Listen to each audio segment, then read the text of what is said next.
Are you one of those who look for a property near RFO? If so, this video is definitely for you. Hi friends, again, this is your host Maki Olegario of Dream Homes 101 and welcome back to another real estate episode only here on Dream Homes 101. Today, we're actually gonna be talking about one of our estate subdivisions as well, which is the Aberdeen Estates New Valley.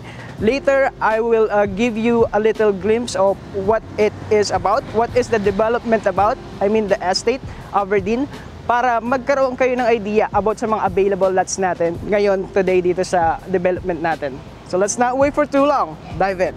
So right now, nandito na tayo ngayon sa Aberdeen Estates New Valley. It's one of our estate subdivision inside New Valley ng Avida. So it is the development of 22 hectare, total area niya. And ang target completion niya is 2026. So kung kayo guys, sa mga, especially sa mga first time viewers natin and sa mga clients natin who abroad, who are in sought of the property na near RFO na, this is the best time for you to invest. And this video is going to be really the one for you guys to tune in. So as you can see, nandito tayo ngayon sa pinaka-facade niya. Kung makikita nyo, very scenic and classic yung atmosphere dito. Due to maluwag siya, malaki, very sensible yung space niya rito sa entrada pa lang. And makikita nyo yung mga halaman dyan sa gilid. Adjacent lang siya doon sa road and nagko-complement doon sa ganda or sa view ng space natin dito sa entrada.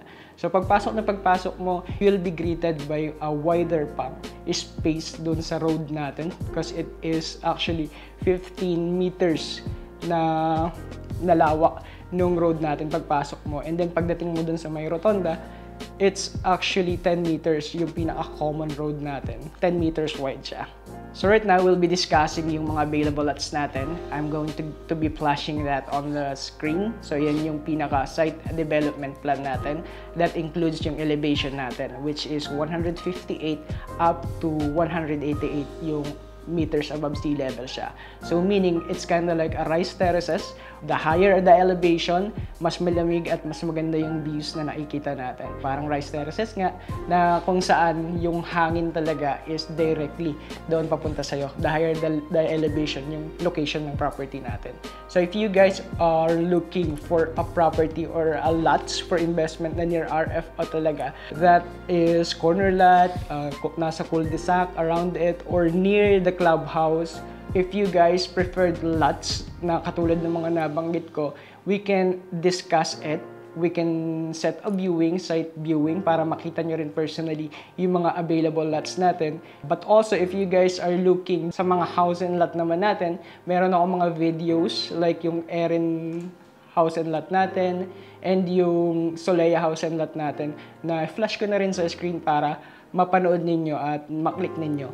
This time, I'm going to give you an information na din pagdating doon sa property natin. If you guys are willing to put a house or build a house in this lot na mapipili ninyo rito, bigyan ko lang kayo ng idea kung ano yung mga parameters natin para at least you have the freedom to really maximize yung space sa pag-build ninyo ng house. So, when it comes sa parameters, sa harap ng bahay, kapag magpapatayo tayo sa harap ng bahay, meron doon na 3 meters na negotiable yon. And yung rear niya sa likod at sa both sides natin, left and right, dapat ay 2 meters yung at least na parameters niya. So, medyo maluwag siya. Maluwag pa siya. Malalakaran at pwede kang maglagay ng lanay mo doon at pwede ka rin mag-ihaw-ihaw doon at gawing laundry. So, another knowledge or input about it is that yung kailangan kapag ka magsasagad ka, pwede naman siyang sagarin, pero pag magsasagad ka, you have to leave yung other side. Isasagad mo dun sa right. For example, yung bahay mo, yung left side, nakaiwan siyang bukas yung space niya doon. Additionally, yung gilid niya, merong 2 meters dun sa gilid nung pagkasagad mo na naka-open kapag lalagyan mo ng firewall. For example, sa rear view, meron siyang firewall. Tapos, meron ding firewall sa right side, nakasagad siya. Dapat doon sa pinakapagitan niya ay may 2 meters na naka-open para yung ventilation pumapasok pa rin na meron pa ring hangin. Safe tayo and very secure doon sa loob. Yun naman yung dahilan kung ba't meron tayong mga ganyang klase ng restrictions para sa property management. By the way, now guys, we have this what we call APMC, kung saan sila yung nagmamanage ng ating property.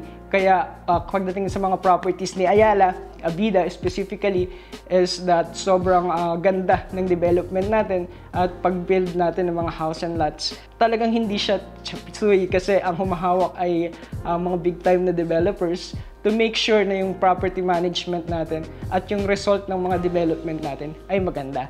So more so friends, doon sa mga first time viewers natin, sa mga first time na mga nakapag-tune in sa YouTube natin at sa mga videos na pinag-hostan natin dito sa mga developments natin dito sa YouTube.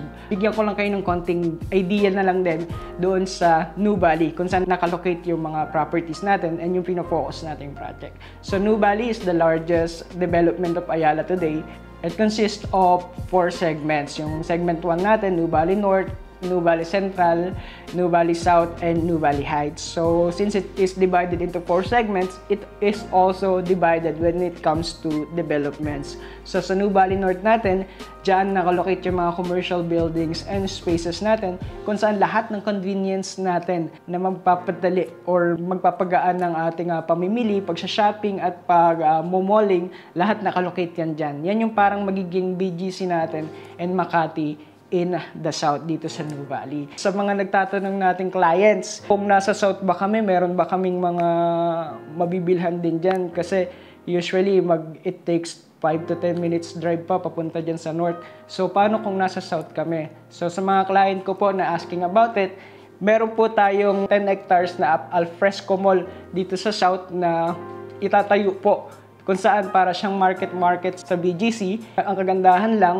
and mas malaki siya kaysa doon compare doon sa 8 hectares na market sa BGC. For all people naman na active yung well-being natin, we have here what we call play parks. It is a 31 hectares na play parks kung saan we have here yung bike trail natin na marami na rin nagbabike dito. Siguro around 16 to 17 hectares yung approximately yung total area niya na pwedeng pagbikan ng mga active yung well-being or mga mahihilig sa activation. So this is going to be your activation area kung saan makakapag-exercise ka with your family and friends. What else? Yung community tree natin na I was always, mentioning doon sa mga videos natin, previous videos natin, kung saan makakapagtanim-tanim tayo, makakapag-share tayo ng ideas natin when it comes doon sa pag-gardening. Yung community tree natin na to, additionally, is parang botanical garden din siya sa Baguio if you have visited Baguio already. And what else? Dog park na pwede nating anuhan ng mga pets natin, paglakat-likaran ng mga pets natin. We also have yung driving range.